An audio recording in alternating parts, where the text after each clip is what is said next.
So I'm Duncan Mitchell. I'm currently the Chief Executive of Fife Employment Access Trust, and we have a lease on the park and will eventually be taking over the ownership of the flax mill. Perfect. Can you tell me, Duncan, what was your route to come in to be doing what you're doing now? What was the route in? Again, so it was back in about 2010, I became manager of Feet. At that point, we had basically 2 years' worth of funding in place to run our charitable operations. So we're starting to think ahead about what happened in 2 years' time. We were looking at social enterprise as a way of generating our own income. So we still are to a certain degree, but we're heavily grant funding reliant. So we were looking at how could we generate our own income to reduce that reliance and that uncertainty about grant funding. So we actually hired somebody for a year as a social enterprise manager to look into different options that we could take on. We went quite far down the road of potentially starting a cafe, but that kind of fell through at the last minute.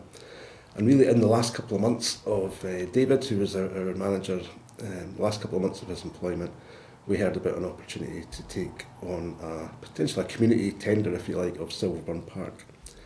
So the staff team as a whole came down and had a look at the park, kind of brainstorming different ideas what we could do with the place. Clearly it was a beautiful park, but obviously run down at that point as well, and certainly in a state of decay, but had loads of potential, loads of opportunities.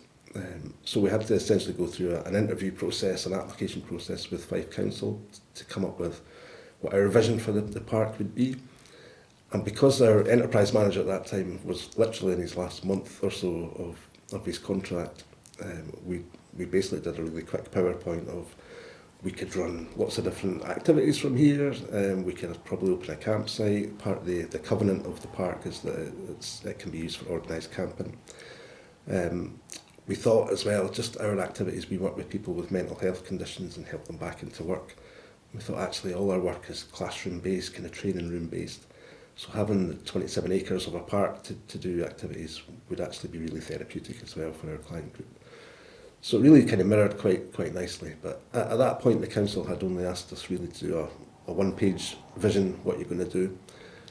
So we went, met the council, gave them their quick PowerPoint, and really didn't expect much to happen from it, to be honest.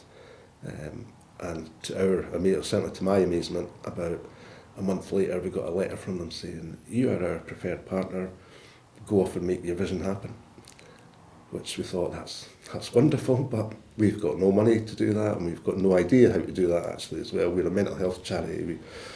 We've never ran a park before. There was at that point 3 derelict buildings as well. So really the next 5 years or so were back and forth with doing surveys, doing viability planning, feasibility studies, business planning. So for a while it felt like we were never going to get to the point where we've reached today, which is hopefully the mill will be open. If you're listening to this at the moment, hopefully you're listening to it in the mill. But yeah, 10, 12 years ago, we never thought that would be a realistic ambition. Why Silverburn, particularly Silverburn Park? Why is it in some ways the perfect place to be doing what you're doing? Why Silverburn? Silverburn Park, we didn't really know all this at the start when we first got involved, but I'd visited when I was young. So when the petting zoo was here, for example, so I'm relatively local, but in those days in the 1980s, your mum and dad would take you out at the weekend, and there wasn't a lot of places you could go to really. You went to castles and National Trust centres, but you didn't have kind of soft play and trampoline parks and all the different things you have these days. So Silverburn was a venue that everybody in Fife, I think, came to just to see the animals, and they weren't exotic animals by any means. So I had that kind of connection from my younger days, essentially, with the park. In terms of Feet as an organisation, what we hadn't realised when we first got involved was the Russell family and their kind of their history, if you like. So obviously they owned the park, but they ran the flax mill and they ran a business from there. And as we started researching that history, we learned that actually they were really proactive about mental health and about looking after their workforce. and in Victorian Britain that was kind of unheard of, I suppose, you know, very rare. Sir David, as we discovered later, had mental health conditions of his own, so he had his own battles, so he had real empathy, and it just felt like actually the park itself kind of almost takes on some of that well-being. Just being in the park improves your well-being, I find, and with all that history and just the beauty of the park really chimes really well with our core work. 2012 was when we started kind of coming to the park, really investigating all the options. So I've got at that point I had two young children, so they were kind of 5 and 7ish, something like that. So as we were starting to get involved in the park and we wanted to understand it, I would bring them along on a regular basis and actually get their impressions. And my 7-year-old, I remember coming here with her one day, so this must be around about 2012, and I just asked her, if you owned this park, what would you do with it? And she said, I would, it's great for bikes here, you could have a bike hut and you could hire out bikes to people, which is something that we're now doing. She went to the pond and said that would be ideal for swimming lessons. I thought, right, well, that's maybe not the road that we'll go down, but that's a great idea. And then she also said when it's frozen, that when in the winter time you could do ice skating on that pond as well. She was really taken with the pond.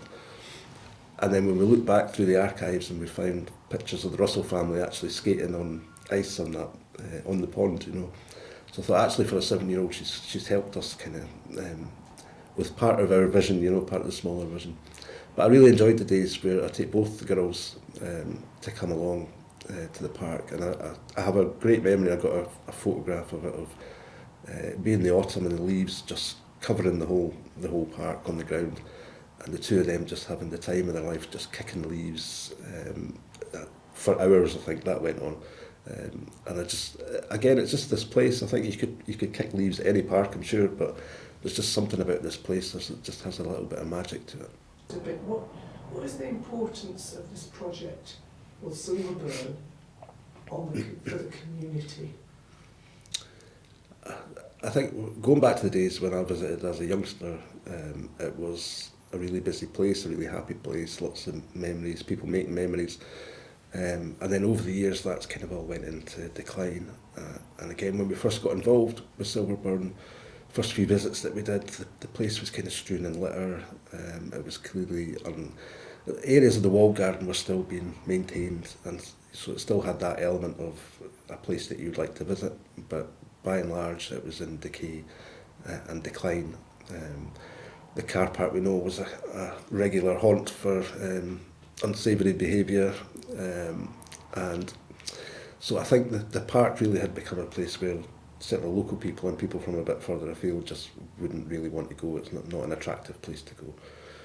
So part of our vision, obviously, we kind of threefold, I suppose. We want to make money eventually, to reinvest in the charity and reinvest in the park. So we're not trying to profiteer by any means. It's reinvesting that income that comes in for community benefit.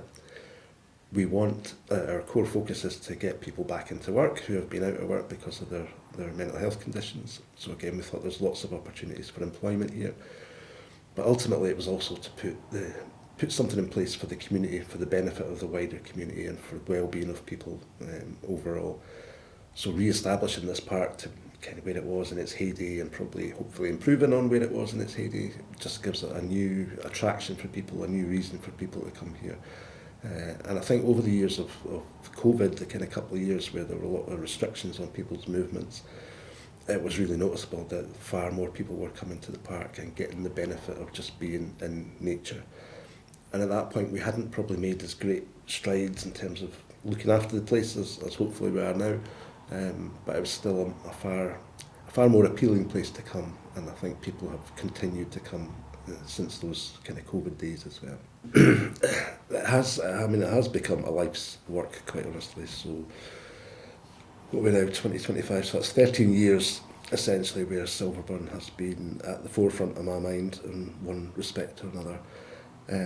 I'd say all those early years where we were trying to think of ideas what we could do with the place. I suppose if you look around the park just now and you'll see campsite, you'll see beach wheelchair hire, bikes for hire. The place is just looking really nice, and hopefully you're in the flax mill and there's lots going on as well. 2012 there was none of that, it was just grass everywhere, and litter, as I said before. So it has become, it has really become a life's work. And I think back to one board meeting that we had probably about 2013, maybe 2014, where the trying to develop the project at Silverburn and trying to generate income to develop our plans was taking up so much of my time and taking me away from the core focus of what our work was, that we had a board meeting to decide, actually, do we want to just jack this in and go back to what we do for a day job, and looking after the mental health and so on. And it almost appalls me now to say that I actually on that day said, I think we should call this a day, because it's taken up so much time. It feels like it's unrealistic ambition. And our chairperson, we went around the room, everybody had to say, so I was second last to go. And usually my recommendation at board meetings is kind of taken. On this occasion, the chair at the time, Michelle Austin, so everybody has Michelle to thank for this. She gave an impassioned speech at that meeting and said, the day will come, it might be 20 years, it might be 30 years, but the day will come where feet are no longer needed as an organisation, because there will be equality of opportunity, there won't be stigma and discrimination against mental health, and it will just be our service just won't be needed anymore, because mental health will just be seen as normal health. And so this is our opportunity to have a legacy for the work that we've done over the years, and our role in developing that equality, if you like, of opportunity. So we can really leave a long-standing mark on Fife and on the community. And that kind of roused everybody in the room that day. Me as well, and so I changed my mind just like that and said, right, we're going to make this happen now. And so since then, it's often been a full-time job, just getting to the point, and the amount of fundraising we've had to do, the amount of hurdles we've had to get over. It's made me resilient, and that's kind of what we teach at FEAT as well, is teaching people to be resilient and tackle stress and challenges, and certainly so Silverburn's given me resilience by the bucket load. We've now had 13, 14 years of being heavily involved in running FEAT. What brought you here? Yeah. There's a long story or a short story, so I'll try and do a bit of both. So I suppose, like, going way back, so when I left school, I was kind of not an A grade student by any means, but when I got to fifth year, I was a good student. When I got to fifth year, most of my pals left in fourth year. So when I got into fifth year, actually school wasn't particularly fun anymore, not particularly interesting, because I didn't have that kind of social network attached to it. So I hugely underachieved in my final year at school, and I went off and became a YTS, a youth training scheme, admin assistant with Fife Council, and ended up working for the council for years in admin roles, and kind of underachieving, if you like, and doing, work that I was easily capable of doing, and I could stretch myself to do much more. Eventually something happened and I got the opportunity to go in a different direction, and so I started working in the third sector, and my role was supporting fledgling charities and community groups to develop their kind of health and safety and their policies around employment, and that was with a view then to us providing disadvantaged people with work experience placements and training placements, and ultimately trying to get them into work. So I became essentially, over time, kind of a jack of all trades in the third sector, but also kind of an employability worker. Over a bit of time, I got promoted and I became the manager of that service. And after a year or so, nature of the third sector, funding is always difficult, so we lost one of our main contracts. and we had staff of about 32 at that point, and we went down to 13 because of redundancies and just not having the funding. That was a hellish period of time to be in charge of that, and I was also very conscious, looking over my shoulder, that I could easily be one that's made redundant as well, you know. So that was a really difficult period of time, and that really decided me to have a look at something else, and I didn't want to be in management anymore. I'd had my fill. I'd probably came into management at the wrong time, just the wrong situation. A job was advertised at Feet, and it was for a marketing and training officer. And I didn't know much about Feet, and I didn't know anything about mental health. But it sounded like they'd just got lottery funding, they just started a new project about employability. So part of the role was working with employers to develop their policies as well, so similar to what I'd done previously. And also training people in improving their mental health and their resilience, which I could easily do now. I couldn't so much easily do at that point. But what really attracted me was there was no managerial aspect to it. So I kind of had free rein in the organisation to do their marketing, to do the development, to work with other people, and really develop the service, or the profile of the service was a big part of that job. So I thought, actually, this is great. There's no managerial aspect to it. It was also, it didn't really matter, but the office was right on my doorstep. It was literally a 1 minute walk from home. So it all aligned perfectly, really. So I was successful. Started at Feet in 2010, I think it was, 2010. And was doing that job for a couple of years, loving it. And then 2 years in, the manager went off sick. So I was kind of put in as the temporary stopgap, essentially, because I was the only one in the organisation that had managed staff before. And after about a year or so, the manager never came back, so I ended up kind of being left holding the stick, if you like. So I became the manager. They did put me through a rigorous recruitment process, I have to say, but I wasn't just handed it. But so having a couple of years where I had no desire to be in management whatsoever, very quickly I was right back into that position. But there was just something about this organisation as well. We were really small at that time, but we had big ambitions, great staff team at that point, and it was the right time to be in the management role. Yeah, so Feet is Fife Employment Access Trust, although originally it was established in 1993-94, and it was Falkland Employment Access Trust at that time. So it was really almost an action group that was set up by a group of people in the village of Falkland who had mental health conditions and who recognised that they were being stigmatised or discriminated against, and they weren't getting equality of opportunity in employment. Over time, they started getting some NHS contracts, some Fife Council contracts, and that led to the organisation getting a little bit bigger and essentially focusing on working with people with severe mental health conditions, so not a kind of minor depression, but people with that had come out of Stratheen Hospital, for example, so people with severe mental health conditions, to support them to get them ready for work and back into work, but also working with employers at the same time to kind of dispel a lot of the myths about mental health and the stigma and discrimination. So over time, as the organisation got a bit bigger, it became Fife Employment Access Trust and started delivering those services Fife-wide. When I came to Feet, we still only had, I think, maybe 6 members of staff covering the whole of Fife. So we're working with quite a small volume of individuals, really. So our level of impact wasn't as great as it is nowadays. But again, that was part of the task when I came to Feet, was to expand us really to be a Fife-wide organisation. And we've been hugely successful over the years. We've won lots of awards, national awards, and just loads of great feedback from people that have been through the service and come out the other side. And a number of our staff over the years have been former clients of the service as well. And we always look to recruit from the pool that we have, if you like, of talent that come through our door.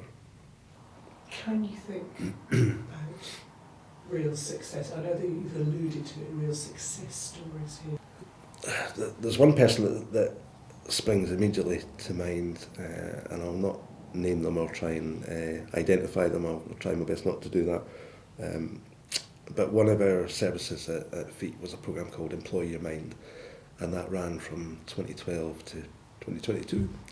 So over that was really about people that had no aspirations or expectations of gaining employment. So people with severe mental health conditions who just felt employment wasn't going to be an option for them, possibly ever.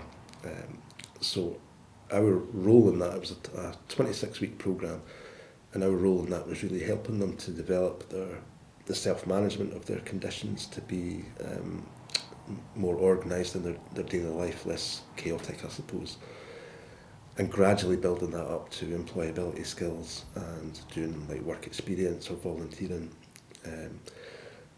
That was a really just a wonderful project, because people came in on day one, and a lot of people wouldn't come back on day two, but the people that came back on day two and stuck with it, you could just see the transformation in them over a period of, 6 months is a long time. It's a big commitment for somebody to make. So we did do it in blocks. You're only committing for 6 weeks at a time, kind of thing. But the transformation that you would see in people over that period was amazing. We had one person who was quite young who came into the service and never spoke to anybody really, but came every day. We had a staff member who was leaving, and we were having a little reception for them in the office. And this person came to that reception. Now, didn't speak at all the whole time, but was there. And I thought, this is quite a big deal, because none of the other service users kind of came along to that. They were all invited. And I thought, there's something about this person that, they're not engaging really with us, but they are engaging to probably a bigger degree than they're comfortable with as well. The end of that programme came into that service, and this person then joined our other programme, which is really about focusing on getting employment. So it's less about looking after your management of your mental health, and it's much more focused on employment. The person wasn't successful in getting work, but then decided to come and volunteer at Silverburn, in an area that kind of doing grounds work and horticulture, which wasn't an area that they were really actually considering as a career at that point. But it was about being active and having a routine, and that, I think, is what that person learned from the time with us, that actually coming to us 2 or 3 times a week, you had to get up, you had to get the bus by a certain time, and you had something to occupy your day. And I think that's what made a big difference to this person. So the volunteering actually became a replacement for the kind of therapeutic work that they were having before. We then had a vacancy arose in the park, in the campsite, at quite short notice, somebody leaving at short notice, and we were in the kind of high season, so the prospect of recruiting, there's always a gap when you have to recruit somebody, and we were right in the middle of the summer season. So we were thinking, who do we have that we could just pluck out of there and offer a job to? And I hadn't even considered this person, because they still never spoke to anybody. They went about their business. And one of the other staff said, "What about that person?" I was like, "Well, yeah, but I don't think they've ever done any kind of work like this previously. But they're always here on time. They always do extra. The volunteering was 3 days a week. That person's often in 5 days a week. Got a real work ethic. So let's offer them the post." They took the job, and part of that role was cleaning of the campsite, so cleaning of the pods that we have, the shower blocks. And since that person started, you look at the reviews, the customer reviews, we always get them to fill in a feedback sheet, and absolutely 100% of people that stayed at the campsite spoke about the cleanliness of the showers and the pods. And I'm almost crying now, because I think that was down to that person. That's a beautiful game. It's Absolutely. incredibly moving. Can I ask, YTS was important for you at the right time, which put you into work. How much has that experience, way back, affected what you do now? It definitely has. So I think sometimes I feel an inferiority complex, so especially with this flax mill project, because we're working with, you know, architects and project managers, designers, all kinds of jobs that people have that I still don't fully understand what their job is and what qualification they must have had to get that job, you know. And I think I was just an office boy, essentially, you know. But I think what it gives me is certainly that is that with our client group, I've almost been in that position, you know. I didn't have the severe mental health condition that was an extra barrier, obviously, for them.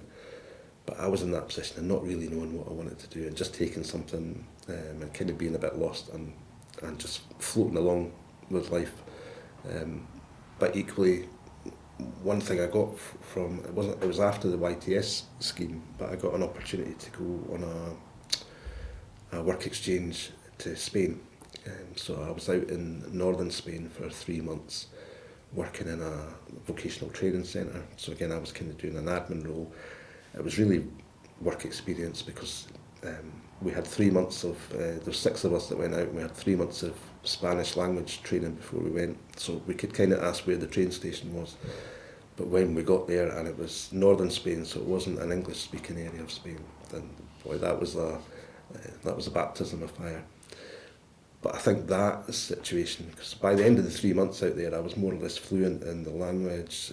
I was absolutely loving it out there, and that just gave me that understanding that actually when you're plunked into something and you don't have the skills, you know, didn't have the language skills and so on, it's all strange and alien. But within 3 months, you can get to a point where you're over that. So I think that just those kind of values, I suppose, if you like, of just make me understand the issues that the client group will be going through and can be empathetic towards that. And also that you can achieve, that you don't have to be one of these university graduates to I'm now CEO of FEET, and I always think that's such a grand title because we're not like a multi-million-pound organisation on the FTSE and all that. We're a relatively small local charity, so CEO always sounds a very grand title to me. But yeah, I don't know where I'm going with that, but yes, I think the early days of employment and training just kind of make me understand better the client group and the challenges they're going through. But I still have that inferiority complex even today. You know, it's interesting because it would, obviously from a kind of business point of view, we want the place to be jam-packed and we want lots of people to be buying coffees and spending their money here so that we get the income to then keep the park maintained and also to feed back into the core work of the charity. At the same time, I don't want it being jam-packed all the time because part of the beauty of this place is that it's tranquil and you can always find a place in the park where there's nobody else around you. And that's one of the things I love from working here as well and working in the office here. You can nip out at any point. It doesn't matter if the park's busy or not, there's usually a place you can go where nobody will be able to see you and you can just have your moment of peace, reflection, whatever it is you're going through at that time. So obviously want the place to be successful, want it to be a magnet for people to come and understand the history and get that benefit of well-being as well. But also don't want it being like a Butlins, you know. So this has been a long journey from the initial visit to Silverburn as a staff team to where we've got now. I was kind of ploughing a lonely furrow for a couple of years. It was really just me, occasional board members that would spend some time kind of developing these plans. Around about 2016, I think, we got a new trustee who's called Brian Robertson, and Brian was retired. He was former military, he'd run his own business as well.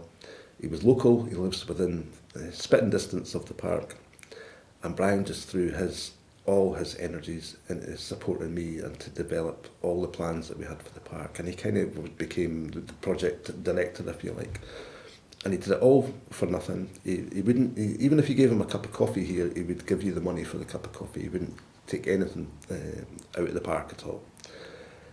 And his tireless efforts, and we bonded really well as well, we became good friends.